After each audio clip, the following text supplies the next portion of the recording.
ఒక్కసారి కొమ్మూరి గోల్డ్ కి కాల్ చేయండి. తాకట్లో ఉన్న మీ బంగారాన్ని విడిపించి మార్కెట్ ప్రైస్ కి వాళ్ళు కొనుక్కుని మిగతా డబ్బులు మీకు ఇచ్చేస్తారు. హాయ్, వెల్కమ్ టు మన టీవీ. మన టీవీ మన కోసం. ఒక వ్యక్తి ప్రాణం పోతే ఆ కుటుంబంలో చీకటి అలుముకుంటుంది. కానీ మన రాజకీయ క్షేత్రంలో మాత్రం ఆ శవంపైనే కుర్చీలాట మొదలవుతుంది.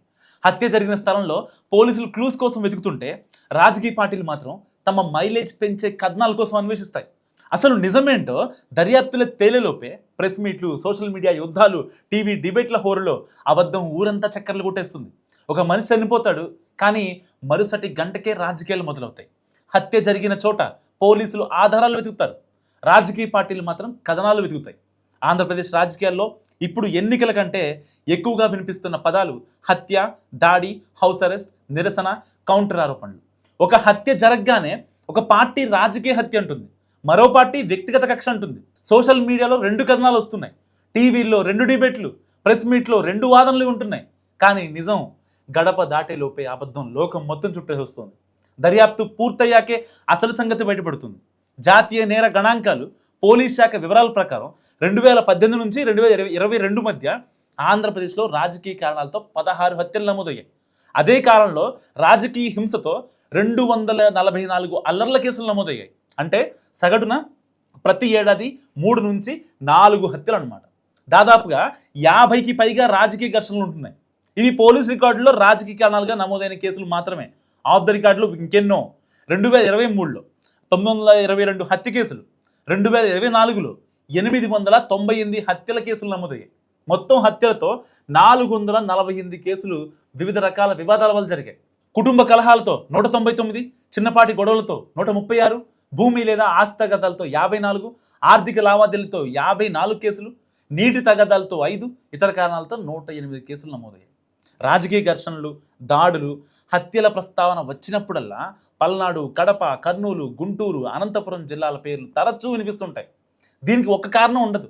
ఫ్యాక్షన్ చరిత్ర, స్థానిక వర్గ పోరు, భూ వివాదాలు, కాంట్రాక్టులు, ఇసుక దందా, గ్రామస్థాయి ఆధిపత్యం, ఎన్నికల కక్షలు, ఇలా అనేక అంశాలు కలిసి చాలాసార్లు రాజకీయ రంగు పులుముకుంటాయి. వ్యక్తిగత కక్షతో మొదలైన వివాదం కూడా పార్టీ జెండాలు ఎగరేసే స్థాయికి వెళ్ళిన సందర్భాలు ఉన్నాయి. అయితే ప్రతి హత్య రాజకీయ హత్య కాదు. ప్రతి రాజకీయ ఆరోపణ కూడా చివరికి దర్యాప్తులో నిజమవుతుందనే గ్యారంటీ లేదు. అందుకే ప్రతి కేసును పోలీసులు అన్ని కోణాల్లో దర్యాప్తు చేస్తున్నారు. సో ఇలాంటి నేపథ్యంలో రాష్ట్రాన్ని కుదిపేసిన కొన్ని ప్రధాన ఘటనలు మనం చూసుకుంటే, వైఎస్ వివేకానందరెడ్డి హత్య కేసు 2019లో జరిగింది. యోగిరెడ్డి కృష్ణ హత్య 2023లో జరిగింది. విరికొండ షేక్ రషీద్ హత్య 2024లో జరిగింది. కర్నూలులో ఇంతియాజ్ హత్య 2026లో జరిగింది. పల్నాడు చెన్నారెడ్డి హత్య 2026లో జరిగింది. హత్య తర్వాత జరిగేది ఏంటంటే, మొదటి గంట ఘటన జరుగుద్ది, 2వ గంట ఒక పార్టీ ఆరోపణ, అండ్ 3వ గంట మరో పార్టీ కౌంటర్, 4వ గంట నిరసనలు, 5వ గంట పరామర్శలు, 6వ గంట సోషల్ మీడియాలో యుద్ధం, అండ్ ఆ తర్వాత టీవీ డిబేట్లు, ప్రెస్ మీట్లు, హ్యాష్ ట్యాగ్లు, రాజకీయ ప్రకటనలు ఉంటున్నాయి. కానీ దర్యాప్తు మాత్రం ఇంకా కొనసాగుతూనే ఉంటుంది. మరో ఆందోళనకర విషయం ఏంటంటే, హత్యలతో పాటు హౌస్ అరెస్టులు, ధర్నాలు, రిలే నిరాహార దీక్షలు, రాస్తారోకోలు, పరస్పర ఫిర్యాదులు కూడా ఉంటున్నాయి. ఇవి కూడా రాజకీయ సంస్కృతులు సాధారణంగా మారుతున్నాయి. ఇప్పుడు రాజకీయ హింసను కేవలం చట్ట వ్యవస్థ సమస్యగా కాకుండా ప్రజాస్వామ్య సమస్యగా చూడాలి. నిజంగా అలాంటి అవసరం ఉంది. ఎందుకంటే రాజకీయ హత్యల దర్యాప్తును వేగంగా పూర్తి చేయాలి.